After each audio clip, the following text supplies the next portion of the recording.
Perkenalkan, nama saya Lela Karoma dengan akhiran NIM 2019. Saya Rania Khairunisa dengan akhiran NIM 2020. Saya Nindya Fitra dengan akhiran NIM 2031.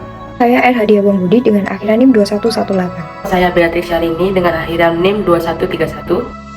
Yang pertama, deskripsi bisnis. PT FKS Sejahtera Tbk merupakan perusahaan fast moving consumer good yang memproduksi makanan ringan, makanan manis, dan makanan dasar. Berawal dari usaha mie kering, cap ayam 2 telur hingga resmi melantai di bursa sejak 1997 dengan kode saham AISA dan kini sebagai bagian dari FKS Group.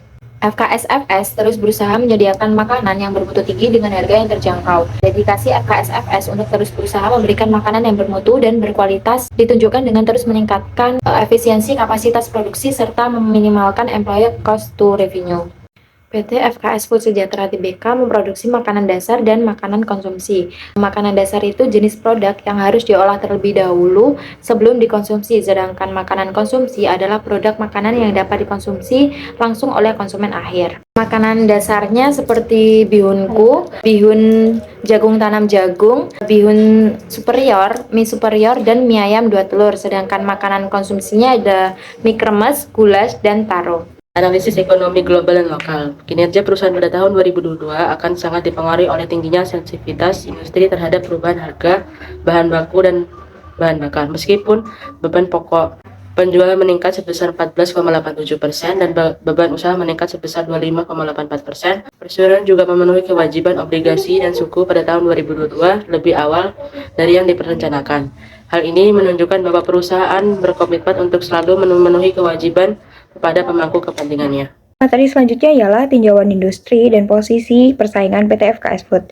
Nah, menurut analisis Porter 54 yang merupakan kerangka kerja yang berguna untuk memahami dinamika persaingan dalam industri, berikut adalah analisis PT FKS Food Sejahtera. Yang pertama ialah kekuatan persaingan dalam industri. Nah, seperti yang kita ketahui bahwa PT FKS Food itu bergerak pada bidang makanan dan minuman yang pastinya di Indonesia banyak sekali pesaingnya. PT FKS Food harus bersaing dengan perusahaan-perusahaan besar lainnya. Yang kedua ialah ancaman produk pengganti. Nah, banyak sekali ancaman produk pengganti pada industri makanan dan minuman bisa beragam. Nah, maka dari itu PT FKS Food harus terus mengembangkan produk-produk yang menarik dan inovatif. Yang ketiga ialah tawar-menawar kekuatan pemasok. Pemasok dapat memiliki tawar-menawar dalam hal harga dan ketersediaan bahan baku, hubungan yang baik dengan pemasok dan diversifikasi sumber bahan baku dapat membantu mengurangi risiko ini. Yang keempat ialah tawar-menawar kekuatan pembeli.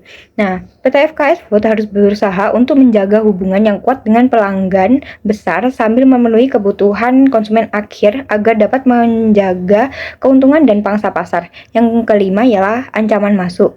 Ancaman masuk dalam industri makanan dan minuman mungkin lebih rendah bagi perusahaan yang sudah mapan seperti PT FKS Food. Nah, investasi yang diperlukan untuk membangun infrastruktur dan merek yang kuat bisa menjadi penghalang bagi pesaing baru. Materi selanjutnya yaitu analisis keuangan. Yang pertama ada rasio likuiditas. Jika dilihat dari rasio likuiditas, sekarang rasio AISA pada tahun 2022 mengalami peningkatan sebesar 7,4% dari tahun sebelumnya. Sedangkan MIOR pada tahun 2022 juga mengalami peningkatan sebesar 29,3%. Pada quick ratio, AISA meningkat sekitar 4,7%, namun MIOR mengalami penurunan sebesar 26,8%.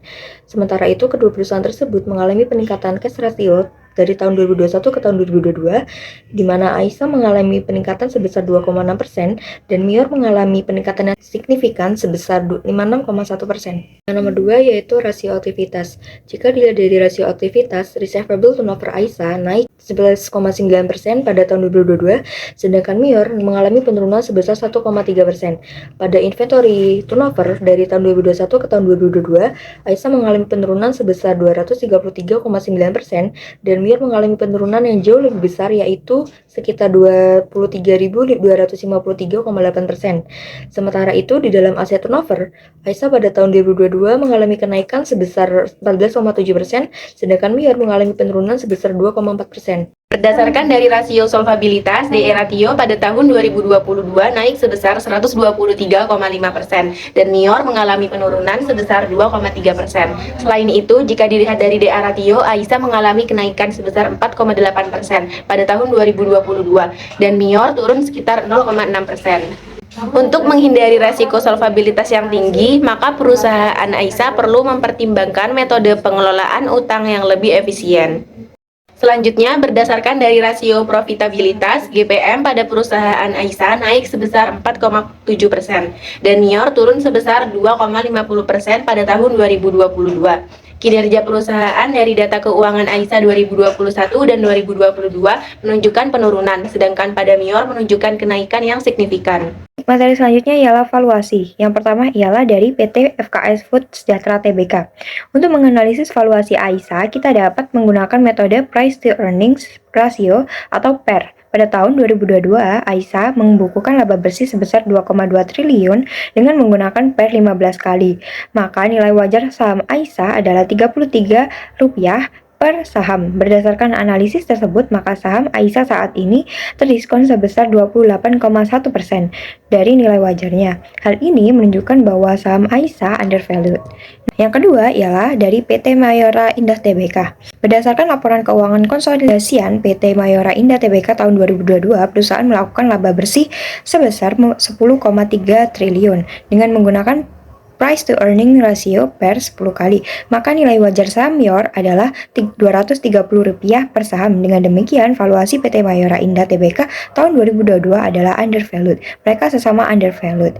Tapi pada hari ini, data membuktikan bahwa PT FKS Food lebih mahal daripada PT Mayora Indah.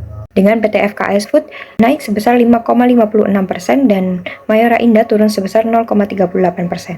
Selanjutnya, ringkasan investasi. Berdasarkan perhitungan saham, maka pada saat investor ingin berinvestasi, maka investor akan mendapatkan expected return sebesar 0,3%.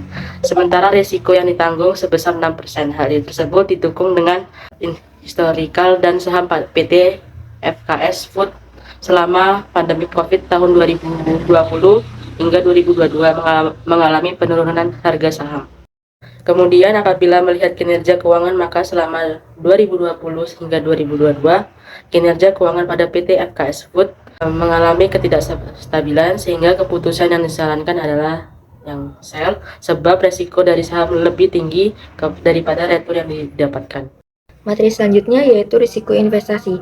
PT FKS Food Sejahtera dan PT Mayora Indah merupakan industri pengolahan makanan dan minuman. Kedua perusahaan tersebut harus mampu bersaing dengan perusahaan besar lainnya seperti Indofood, Nestle, dan Unilever. Perusahaan AISA bergantung pada bahan baku impor seperti gandum dan minyak nabati. Kenaikan harga bahan baku dapat berdampak negatif pada margin keuntungan perusahaan tersebut. Sedangkan perusahaan MIOR, terdapat kebijakan pemerintah seperti kebijakan tarif impor dan pajak yang nantinya dapat berdampak negatif pada kinerja perusahaan.